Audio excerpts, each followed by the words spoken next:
નમસ્કાર વિદ્યાર્થી મિત્રો, એનવીકે સ્ટડી ઝોન યુટ્યુબ ચેનલમાં આપ સર્વેનું હાર્દિક સ્વાગત છે।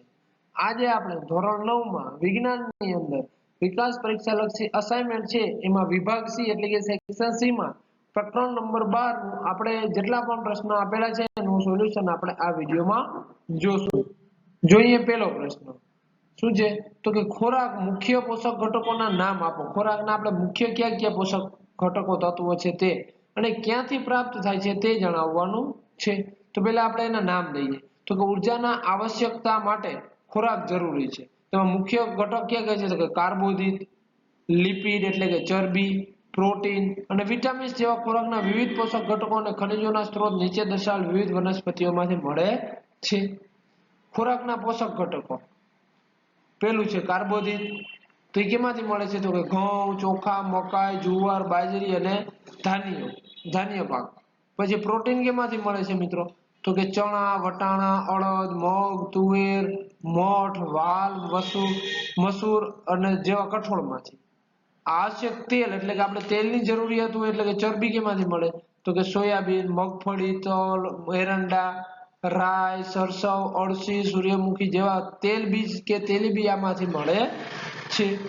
આ ઉપરાંત શાકભાજી, મસાલા અને ફળોમાંથી પણ વિટામિન્સ અને ખનિજ ક્ષાર આપણે મળતા જ હોય છે અને કેટલાક પ્રોટીન અને કાર્બોદિત પણ મળે છે। જોઈએ બીજો પ્રશ્ન વનસ્પતિના પોષક તત્વો સમજાવવાના છે। તો પોષક તત્વોની આવશ્યકતા શા માટે પહેલા તો પહેલી એ આપણે જોઈએ તો કે વનસ્પતિઓને વૃદ્ધિ, વિકાસ અને તંદુરસ્ત રહેવા માટે પોષક તત્વોની આવશ્યકતા હોય છે। હવે જોઈએ પોષક તત્વોની પ્રાપ્તિ એટલે આપણે ક્યાંથી મળે છે તે તો કે વનસ્પતિઓને ત્રણ સ્ત્રોત છે। વનસ્પતિઓને ત્રણ સ્ત્રોતો તનમાંથી મળે, એક તો હવા, પાણી અને ભૂમિમાંથી પોષક તત્વોની પ્રાપ્તિ થાય છે। આવશ્યક પોષક તત્વોની સંખ્યા મુખ્ય કેટલી છે 16 છે। એમાં હવામાંથી કયા કયા મળે તો કે કાર્બન અને ઓક્સિજન। એના પછી જોઈએ આપણે પાણીમાંથી આપણે હાઇડ્રોજન મળે છે। ભૂમિમાંથી હવે મોટા ભાગના બધા જ ભૂમિમાંથી મળશે। પહેલું છે બૃહદ પોષક તત્વો એટલે કે ગુરુ પોષક તત્વો કહીએ તો કે nitrogen, magnesium, sulphur, calcium, phosphorus અને પોટેશિયમ। આ બધા જ કેમાંથી મળશે ભૂમિમાંથી। તો સૂક્ષ્મ એટલે કે લઘુ પોષક તત્વો magnesium, boron, iron, zinc, copper, molybdenum અને ક્લોરીન આ બધા જ ભૂમિમાંથી મળશે। આ પરથી સ્પષ્ટ થાય છે કે વનસ્પતિને ભૂમિમાંથી 13 પોષક તત્વો, પાણીમાંથી 1, મિત્રો ભૂમિમાંથી કેટલા 13, પાણીમાંથી 1 અને હવામાંથી 2 પોષક તત્વો આવશ્યક તત્વો મળે છે। ભૂમિમાંથી પ્રાપ્ત થતા 13 પોષક તત્વો પૈકી 6 પોષક તત્વો વધારે માત્રામાં એટલે કે ગુરુ પોષક તત્વો છે અને જે ઓછા હોય છે ઓછા મળે છે એટલે બાકીના હોય એને લઘુ પોષક તત્વો કહે છે અને એટલે એ સંખ્યા છે આપણે 7 ઓછા પ્રમાણમાં હોવાથી તેને લઘુ પોષક તત્વો પણ કહે છે। હવે પોષક તત્વોની ઉણપ હોય એટલે ના મળે તો શું થાય તો કે પોષક તત્વોની ઉણપને કારણે વનસ્પતિઓની પ્રજનન, વૃદ્ધિ અને રોગ સંવેદનશીલતા સહિતની વિવિધ દેહધાર્મિક ક્રિયાઓ પર અસર થાય છે। ખાતરની આવશ્યકતા ખાતર શા માટે જરૂરી છે તો કે વધારે પાક ઉત્પાદન મેળવવા માટે ભૂમિમાં છાણિયું ખાતર અને ખાતરના સ્વરૂપમાં પોષક તત્વો ઉમેરવામાં આવશ્યક હોય જરૂરી છે। જોઈએ આપણે હવે ત્રીજો પ્રશ્ન સેન્દ્રિય ખાતરના મુખ્ય પ્રકાર કેટલા તો કે સેન્દ્રિય ખાતર બનાવવાની ક્રિયામાં ઉપયોગમાં લેવાતા વિવિધ જૈવિક પદાર્થોના આધારે તે બે વર્ગમાં વર્ગીકૃત કરી શકાય છે અથવા બે પ્રકાર પાડવામાં આવેલા છે। પહેલો પ્રકાર છે કમ્પોસ્ટ અને વર્મી કમ્પોસ્ટ। તો કે પશુઓના મૂળમૂત્ર, છાણ એટલે કે છાણ, પશુઓ દ્વારા ત્યજાયેલો ચારો, શાકભાજીની છાલ તેમજ અન્ય ઘરગથ્થુ કચરો, નીંદણ ફેંકેલી લાકડીઓ, સુએજ કચરો એટલે કે જે ટોયલેટનો હોય છે તે વગેરેને ખાડાઓમાં સડવા દેવામાં આવે છે। આ ક્રિયાને કમ્પોસ્ટિંગ કે વર્મિંગ કે કમ્પોસ્ટિંગકરણ કહે છે। વનસ્પતિઓના કચરા અને પ્રાણીઓ દ્વારા ત્યજાયેલા પદાર્થોના અળસિયા દ્વારા વિઘટન કરવાની તૈયાર થતા કમ્પોસ્ટને વર્મી કમ્પોસ્ટ પણ કહે છે। તો આ બેના પહેલો પ્રકાર પૂરો થઈ ગયો। હવે આપણે વિઘટનની ક્રિયાથી તૈયાર થતા કમ્પોસ્ટિંગ કાર્બનિક પદાર્થ અને પોષક તત્વોથી સમૃદ્ધ હોય છે એટલે કે એમાં પોષક તત્વો વધારે હોય। હવે આપણે જોઈએ બીજો પ્રકાર છે લીલું જૈવિક ખાતર। તો પાક ઉગાડતા પહેલા ખેતરમાં શણ અથવા જુવાર જેવી કેટલીક વનસ્પતિઓ ઉગાડવામાં આવે છે. આ વનસ્પતિઓ પર પુષ્પ બેસે તે પહેલા તેના પર હળ ચલાવીને ખેતરની ભૂમિમાં ભેળવી દેવામાં આવે છે. ભૂમિમાં દટાયેલી આ વનસ્પતિઓ 4 થી 6 અઠવાડિયામાં વિઘટન પામી લીલા જૈવિક ખાતરમાં ફેરવાઈ જાય છે. આ લીલું જૈવિક ખાતર ભૂમિમાં નાઇટ્રોજન અને ફોસ્ફરસથી સમૃદ્ધ કરવામાં મદદરૂપ થાય છે. જોઈએ ચોથો પ્રશ્ન. નિંદણ એટલે શું? નિંદણના ઉદાહરણ, તેના નિયંત્રણની જરૂરિયાત અને નિયંત્રણની રીત આપણે જણાવવાની છે. તો પહેલા નિંદણ એટલે શું?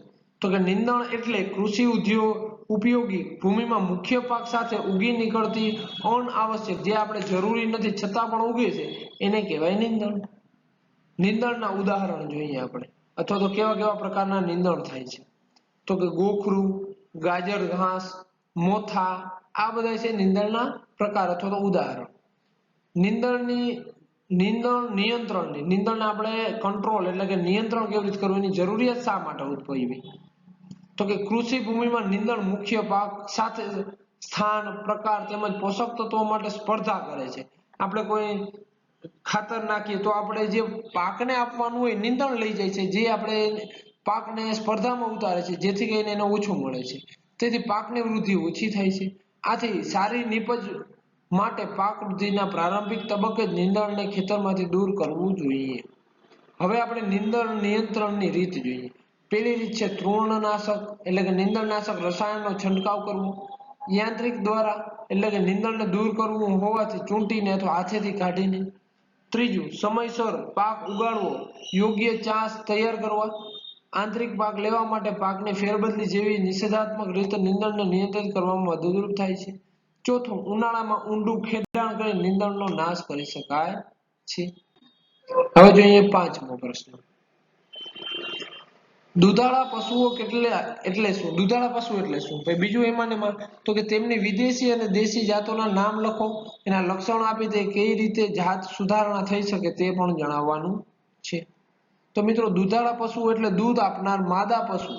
બચ્ચાના જન્મ પછી દૂધ ઉત્પાદનનો સમયગાળો પ્રારંભ થાય છે અને દૂધ સ્ત્રવણ એક અવધ સુધી ચાલુ રહે છે. દુધાળા પશુઓના પ્રકાર જોઈએ.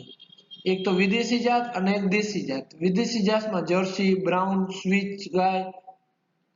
દેશી જાતમાં તો કે રાતી, સિંધી, સાહિલવાલ ગાય. એના લક્ષણ જોઈએ તો કે દૂધ સ્ત્રવણ કાળ લાંબુ હોય છે. વિદેશી જે છે એ વધારે સમય સુધી દૂધ આપે છે, જ્યારે દેશી જાતમાં તો કે રોગ પ્રતિકારક ક્ષમતા ખૂબ જ વધારે હોય છે, ફટાફટ માંદા થઈ જતા નથી.